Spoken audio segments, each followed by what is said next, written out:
আমি যখন শিল্পী ছিলাম, আমি যখন শিল্পী হয়ে কাজ করেছি, আমার আমার দিন রাত সমস্ত কিছু শিল্প চর্চার মধ্যে ছিল। অ্যাক্টিং কিভাবে করব, গল্প কিভাবে ক্যারেক্টার নিব, ধারণ করব, গানটা কিভাবে হবে। তখন কিন্তু আমার মাইন্ড অন্য জায়গায় আমি চাইলেও নিতে পারতাম না।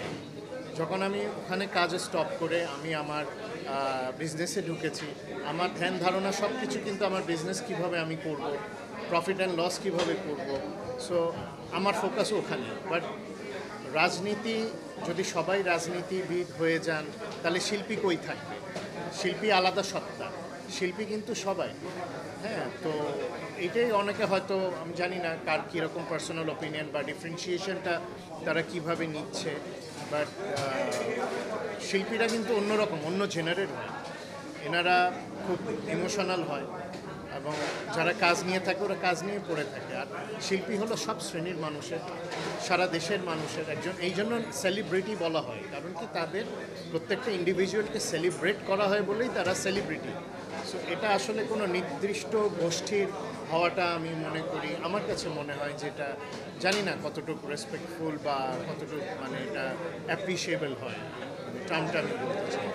ওই দিনও এক জায়গায় বলেছি, আমার এত ভালো লেগেছে, রিয়েলি অ্যাপ্রিসিয়েবল, যে উনি সাকিব ভাই এককভাবে চেষ্টা করে যাচ্ছে এখনও। He is fighting the war. হয়তো তার ছবি 2টা ঈদে রিলিজ হচ্ছে, বাট সে কিন্তু মাঠ ছাড়ে না এবং হি ইজ ফাইটিং, এবং তার রেজাল্ট এখন সে পাচ্ছে। একটার পর একটা লুক নিয়ে আসছে, যেটা দেখেন একসময় আমার বাবা বা তার সমসাময়িক যারা প্রত্যেক ছবিতে গেট আপ নিয়ে আসতো, নতুন প্রেজেন্টেশন, তখন তো এত কিছু ছিল না টেকনোলজি। বাট এখন উনি যেই জিনিসগুলো করছে, হয়তো আমি ইউটিউবে তাণ্ডবের ট্রেলারটা দেখলাম, খুবই ভালো লেগেছে আমার কাছে। বরবাদ তো চলছেই। তো ভালো, তো একজন তো অন্তত করছে এবং তার সাথে আরও কয়েকজন করছে এবং তারাও ভালো করছে।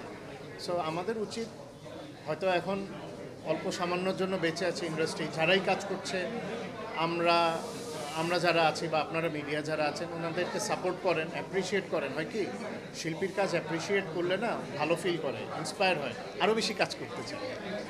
মানে আমাদের এফডিসি শিল্পী সমিতির কথা বলছেন? আচ্ছা আচ্ছা। কয়টা ছবি হয় বছরে? সরি, আমি জানি না। কয়জন আর্টিস্ট কাজ করে? আচ্ছা, তারা কি নির্বাচনে অংশ নেয়? নেয় নেয় যারা রেগুলার কাজ করছে তারা নেয় নেয় না?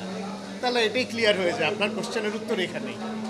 এটা টাইম পাসের জন্য করছে, বা কারোর হয়তো আসনের প্রতি আসক্তি থাকে, সেই জন্য হয়তো করছে। বাট অ্যাকচুয়ালি যে ইন্ডাস্ট্রিতে শিল্পীরা কাজই করতে পারছে না, সেখানে শিল্পী সমিতি থেকে কি করবে বা কাকে সাপোর্ট দিবে, I don't get the idea actually. ব্যক্তি রাজ্জাক খুবই ডিসিপ্লিন একজন মানুষ ছিলেন, খুবই স্ট্রিক্ট ছিলেন, আবার আদরও করতেন। ওনার থেকে অনেক কিছু জীবনে শিখেছি, কিভাবে লাইফ লিড করতে হবে, কিভাবে মানুষের সাথে মিশতে হবে, মানুষকে কিভাবে শ্রদ্ধা করতে হয়, ভালোবাসা দিতে হয়, মানুষের কাছে যেতে হয়, এগুলো শিখেছি তার থেকে। আর পর্দায় উনি যা ছিলেন, এটা হলো দর্শকদের, আপনাদের।